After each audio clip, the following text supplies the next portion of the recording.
حاملہ بیوی کے ساتھ ہم بستری کرنے والوں حضور صلی اللہ علیہ وسلم کا فرمان سنو۔ 6 ماہ کے حمل میں ہم بستری کی تو اس بچے کی آنکھوں کی، 7 ماہ سے اوپر ہم بستری کی تو بچے کی دماغی حالت، 8 ماہ سے اوپر ہم بستری کرنے پر بچے کی ٹانگیں، پیدائش کے نزدیک ہی میں ہم بستری کی تو بچے کے پیٹ میں۔ بسم اللہ الرحمن الرحیم۔ محترم ناظرین، دارالافتاء صفحہ نمبر 49 جلد نمبر 3 میں مرکوز ہے کہ حاملہ عورت کے ساتھ ہم بستری کتنی مدت تک کرنی چاہیے، یعنی کہ حمل ٹھہر جانے کی صورت میں کتنے ماہ تک مرد اپنی بیوی کے ساتھ ہم بستری کر سکتا ہے، اور حاملہ عورت کے ساتھ ہم بستری کرنے کے نقصانات بچے کو اور عورت کو کیا ہوتے ہیں، اور حاملہ کے ساتھ ہم بستری کرنے کے فائدے کیا ہیں۔ حدیث مبارکہ اور قرآن پاک کی روشنی میں آج کی اس معلوماتی ویڈیو کا مقصد یہ ہے، ہم تمام مسلمانوں کو یہ معلوم ہونا چاہیے کہ شریعت محمدیہ صلی اللہ علیہ وسلم میں حاملہ عورت کے ساتھ ہم بستری کب تک کر سکتے ہیں۔ محترم ناظرین، اپنی بیوی کے ساتھ ہم بستری کرنا سنت عمل ہے، اور سنت عمل جس نے ایک ادا کیا گویا اس نے 10 نیکیاں حاصل کی۔ حدیث صحیح مسلم میں حضرت عبداللہ بن عمر رضی اللہ تعالیٰ عنہ فرماتے ہیں کہ اللہ تعالیٰ ان میاں بیوی پر راضی ہوتا ہے جو سرد راتوں میں ہم بستری کرتے ہیں اور رب کے ڈر سے ٹھنڈے پانی سے غسل کرتے ہیں اور اس کی رضا پر راضی رہتے ہیں۔ اس وقت اللہ تعالیٰ فرشتوں سے فرماتا ہے، اے فرشتوں، تم ان کے سابقہ گناہ معاف کر دو، کیونکہ اس نے میری رضا کے لیے ٹھنڈے پانی میں غسل کیا ہے، اس لیے میں ان پر راضی ہو گیا ہوں۔ محترم ناظرین، اپنی خواہش پر صبر کرنا بہت مشکل ہوتا ہے، تو اب سوال یہ ہے، مرد اپنی حاملہ بیوی سے ہم بستری کب تک کر سکتا ہے؟ 2 مہینے، 4 مہینے یا 6 مہینے، کب تک وہ ہم بستری کر سکتا ہے، اور کب پھر اس کو منع ہے؟ حمل کے دوران اگر ہم بستری کی جائے تو اس کا فائدہ کیا ہوتا ہے اور نقصانات کیا ہوتے ہیں؟ حاملہ عورت سے ہم بستری کتنے مہینوں تک خاوند کر سکتا ہے؟ تو جواب بڑی توجہ کے ساتھ سنیے گا۔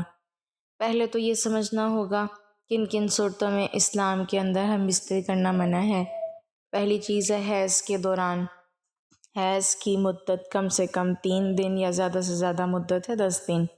ان 3 سے 10 دنوں کے دوران آپ ہم بستری نہیں کر سکتے اپنی حلال بیوی کے ساتھ۔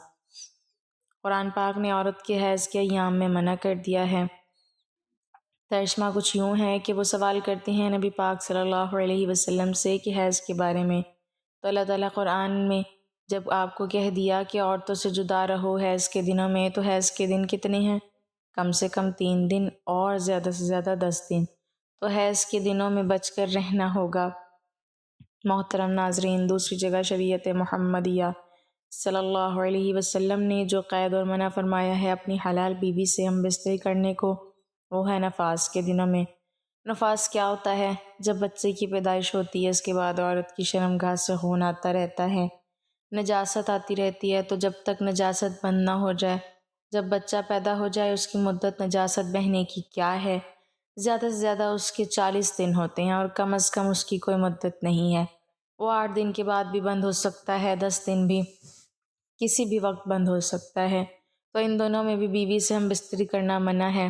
اب ہے مقام کے اعتبار سے، مقام کے پیچھے کی شرمگاہ کے اندر دخول کرنا، یہاں سے ہم بستری کرنا اللہ تعالیٰ کے قرآن پاک نے منع فرمایا ہے۔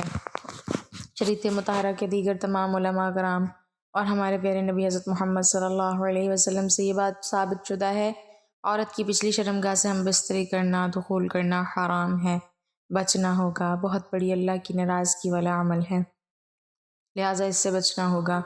اللہ کا قرآن میں ارشاد ہے، ترجمہ، کہ تمہاری بیویاں تمہاری کھیتی ہیں، تم جہاں سے چاہو آؤ، لیکن کہاں آؤ؟ حرف کے اندر، یعنی کھیتی کے اندر۔ کھیتی وہ ہوتی ہے جس کے اندر بیج ڈالا جاتا ہے، تو بیج اگتا ہے، غالب امکان یہی ہوتا ہے کوئی بیماری لگ جائے، کوئی اور مسئلہ بن جائے، تو وہ الگ بات ہے، لیکن غالب گمان کیا ہوتا ہے کہ وہاں سے کھیت اگتا ہے۔ جس کھیتی کے اندر بیج ڈالا جاتا ہے تو بیج کی جگہ حرف جس کو کہا گیا ہے وہ آگے کی شرمگاہ ہے، پیچھے کی نہیں ہے، وہ پاخانہ ہے، پاخانے کی جگہ ہے، نجاست ہے، اس سے بچنا ہوگا۔ تو باتیں ہیں کہ آج کا سوال جو ہے، حاملہ بیوی کے ساتھ ہم بستری کب تک کر سکتے ہیں؟ تو جواب بڑا واضح ہے۔ شریعت مطہرہ، اسلام کے تمام ماخذ، قرآن، حدیث، اجماع، یہ سارے آپ کو اجازت دیتے ہیں کہ آپ جب چاہیں، یعنی اگلے دن بچے کی پیدائش ہونے والی ہے، اس سے پہلے اگر آپ ہم بستری کرنا چاہتے ہیں تو کر سکتے ہیں، آداب اور اپنی بیوی کی صحت کو دیکھتے ہوئے۔ ڈاکٹر سے مشورہ کرنے کے بعد آپ کی ہم بستری سے بچے کو کوئی نقصان نہیں ہو سکتا، بیوی کو کوئی تکلیف ہو سکتی ہے، کسی قسم کا نقص پیدا ہو سکتا ہے، کوئی پریشانی آ سکتی ہے، تو پھر آپ کو صبر کرنا ہوگا۔ اور اگر اس طرح کا کوئی خدشہ نہیں ہے، کوئی امکان نہیں ہے، تو آپ آزاد ہیں، جب چاہیں جیسے آپ کی بیوی کے لیے آسانی ہو، اس کو تکلیف نہ ہو، بیوی کو بھی تکلیف نہ ہو، بچے کو بھی تکلیف نہ ہو، صرف یہی چیز آپ نے سامنے رکھنی ہے۔ باقی سب کچھ لوگوں کی باتیں اپنی اپنی جگہ پر، ان کو نہیں دیکھنا، صرف اور صرف شریعت مطہرہ آپ کو اس حوالے سے آزاد چھوڑ رہی ہے۔ صرف آپ نے ڈاکٹر کی رائے کا احترام کرنا ہے۔ ڈاکٹر جو مستند مسلمان ڈاکٹر ہونا ضروری ہے، وہ حاملہ بیوی کے ساتھ ہم بستری کرنے کے کیا فوائد ہیں؟ فقہا کی رائے ہے، لیکن رائے انتہائی مستند کتاب کے اندر لکھی ہوئی ہے، رد المختاریہ، فتاوی کے بہت بڑی کتاب، دارالفتاء کا حصہ یہ کتاب ہے، بڑی معتبر کتاب ہے، جس کے صفحہ نمبر 49 جلد نمبر 3 پر یہ بات موجود ہے کہ اگر حاملہ بیوی سے ہم بستری کی جائے تو بچے کی قوت سماعت کے اندر اضافہ ہوتا ہے، مضبوط ہوتی ہے، اس کے بال بڑھتے ہیں، اور تیسری چیز یہ ہے کہ اس کی بینائی تیز ہوتی ہے۔ یہ فائدے ہیں اس عمل کے، اگر اس کو اس سوچ کے ساتھ، اس یقین کے ساتھ کیا جائے تو انشاءاللہ یہ فائدہ حاصل ہوگا۔ اور ظاہر سی بات ہے، خواہش تو پوری کرنی ہے، انسان کو اللہ تعالیٰ نے پیدا کیا ہے، اس کے سامان بھی پیدا کیے ہیں، خواہش پورا کرنے کے حلال طریقے سے بندہ پورا کر رہا ہے تو اس پر کوئی پابندی نہیں ہے۔ ہم بستری سے نفرت ہونے لگے تو اگر بیوی سے ہم بستر کو دل نہ چاہے تو اس سے ہم بستری ترک کر دینا جائز نہیں، کیونکہ ہم بستری اس کا شرعی حق ہے، اور ترک ہم بستری اس کے لیے مضر ہے، کیونکہ عورت کی شہوت مرد کی شہوت سے زیادہ ہوتی ہے۔ حضرت ابو ذر رضی اللہ تعالیٰ عنہ نبی کریم صلی اللہ علیہ وسلم سے روایت کرتے ہیں کہ عورت کی شہوت مرد کی شہوت سے 99 درجے زیادہ ہوتی ہے، مگر اللہ تعالیٰ نے ان پر شرم و حیا غالب فرما دی ہے۔ یہ طبی شرم و حیا عورت کا زیور ہے اور اس کی خلقت اور فطرت میں شامل ہے۔ اس طبی حیا کی وجہ سے عورت آداب کی خوگر ہوتی ہے۔ اس کے برعکس شوہر اگر اپنی بیوی کو شرعی فعل کی دعوت دے اور وہ اس سے انکار کرے تو بیوی گناہ کی مرتکب ہوگی۔ حضرت ابو ہریرہ رضی اللہ تعالیٰ عنہ بیان کرتے ہیں کہ پھر نبی کریم صلی اللہ علیہ وسلم نے مردوں کو مخاطب کرتے ہوئے پوچھا کہ تم میں سے کوئی ایسا آدمی ہے جب وہ اپنی بیوی سے ہم بستری کرتا ہو تو دروازہ بند کر کے پردہ کر لیتا ہو اور اللہ کے پردے سے اس فعل کو چھپاتا ہو؟ لوگوں نے جواب دیا، ہاں ایسے لوگ موجود ہیں۔ آپ صلی اللہ علیہ وسلم نے پھر یہ پوچھا کہ ایسا آدمی بھی ہے جو اسے دوسروں کے پاس جا کر بیان کرتا ہو؟ یہ سن کر صحابہ کرام رضوان اللہ تعالی علیہم اجمعین خاموش ہو گئے۔ اس کے بعد آپ صلی اللہ علیہ وسلم عورتوں کی طرف مخاطب ہوئے اور ان سے پوچھا کہ تم میں کوئی ایسی عورت ہے جو اپنے خامند کی خلوت کی باتیں دوسری عورتوں کو بیان کرتی ہو؟ عورتیں خاموش رہیں، لیکن ایک نوجوان عورت اپنے ایک گھٹنے پر کھڑی ہو کر رسول کریم صلی اللہ علیہ وسلم کی طرف جھانکتی ہے اور آپ کی باتیں سن کر کہتی ہے، یا رسول اللہ، خلوت کا ذکر مرد بھی کرتے ہیں اور عورتیں بھی۔ فرمایا، جانتے ہو اس کی مثال کیا ہے؟ اس کی مثال ایسے ہے جیسے کوئی شیطان عورت کسی شیطان مرد کو سرا مل گئی ہو اور اپنی حاجت پوری کی ہو، در اثنا لوگ ان کی طرف دیکھتے رہے ہوں۔ اللہ پاک نے بچہ دان پیدا کیا، آلات مباشرت پیدا کیے، مردوں کی پشت اور عورتوں کے سینے میں اولاد کا بیج پیدا کیا، شہوت کو مرد اور عورت پر مسلط کیا، تو ان باتوں پر مقصود الہیہ ہے، وہ کسی عقل مند سے پوشیدہ نہیں۔ اگر کوئی شخص بیج یعنی نطفہ کو ضائع کرے اور شہوت کو کسی ہیلے سے ٹال دے تو وہ پیدائش کے مقصد سے منحرف رہے گا۔ علماء اور محدثین فرماتے ہیں کہ جب میاں بیوی مقاربت کرنے کا ارادہ کرے تو جسم کا لباس بنانے سے پہلے بسم اللہ پڑھ لیا کریں، اس سے اللہ تعالیٰ ان کے گرد حفاظت کا ایک پردہ ڈال دیتے ہیں۔ شیطان ایسے میاں بیوی کو نہیں دیکھ سکتا، جنات ان کی شرمگاہوں کو نہیں دیکھ سکتے، اس لیے سنت ہے کہ انسان کپڑے اتارنے یا پہننے کے وقت بسم اللہ پڑھ لیا کریں تاکہ ان کے گرد حفاظت کی چادر آ جائے، اللہ تعالیٰ کی طرف سے شیطان اور جنات ان کو نہ دیکھ سکیں۔ لوگ سنت کا خیال نہیں رکھتے اور جسم سے لباس ہٹا دیتے ہیں۔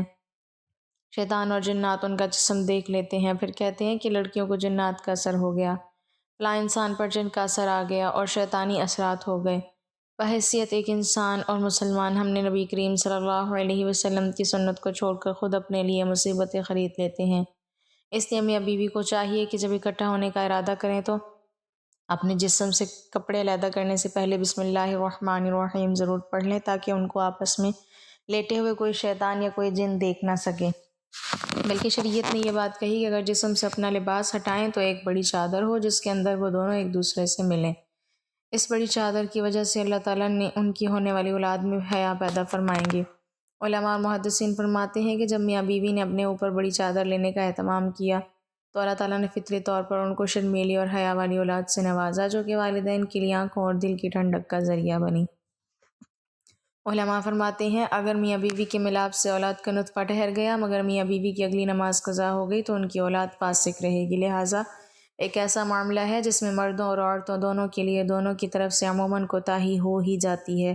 میاں بیوی کی مغاربت کے بعد اگر اگلی نماز فجر کی ہے تو سستی کی وجہ سے قضا ہو گئی۔ ایسا بھی ہوتا ہے کہ میاں بیوی غسل کرنے میں سستی کر دیتے ہیں جس سے نماز قضا ہو جاتی ہے۔ ایک بات نطفے کی یاد رکھنا کہ جب بھی میاں بیوی کے ملاپ کی وجہ سے ان کی اگلی نماز قضا ہوئی اور اس ملاپ سے ان کی اولاد ہو گئی تو اس اولاد کے اندر فسق و فجور آئے گا۔ جب ماں نے ہی اس عمل کی وجہ سے اللہ کے حکم کو توڑ دیا تو پھر پھل بھی تو ایسا ہی ملنا ہے۔ لہٰذا جب بھی ایک دوسرے کے ساتھ ملے تو باہم ملنا شریعت کے مطابق ہونا چاہیے۔ مغاربت کی وجہ سے نماز قضا نہیں ہونی چاہیے۔ بے شرمی اور بے حیائی کا معاملہ نہ ہو بلکہ اللہ سے نیک اولاد کی تمنا اور ہو، جانوروں والا مسئلہ نہیں ہونا چاہیے۔ اللہ رب العزت ہم سب کو اپنی بیویوں کے ساتھ حسن سلوک سے اور شریعت محمدیہ صلی اللہ علیہ وسلم پر عمل کرنے کی توفیق عطا فرمائے اور ہم سب مسلمانوں کا حامی و ناصر ہو، آمین۔ ناظرین، کمنٹ باکس میں اللہ تعالیٰ کے 99 ناموں میں سے ایک نام ضرور ٹائپ کریں۔